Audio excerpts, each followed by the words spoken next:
Pero may isang study na nakakabawas siya ng hair loss. Oo, may tulong siya. Tsaka ang fish oil supplement, maraming benefit hindi lang sa buhok. So, medyo maganda na siya sa buhok. Fish oil, maganda pa sa puso. Maganda pampababa ng cholesterol, fish oil.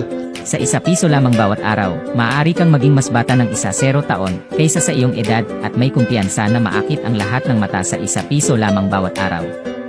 Pagmamay-ari ng sabon shampoo mula sa Amerika, fish oil extract, avocado, luya, malalim na nagpapalusog sa mga follicle ng buhok, pasiglahin ang paglago ng buhok pagkatapos lamang ng 2 linggo, hindi na pagkawala ng buhok. Tinutulungan ng ginseng at hasyaw, buang itim na buhok ng natural nang hindi gumagamit ng mga tina.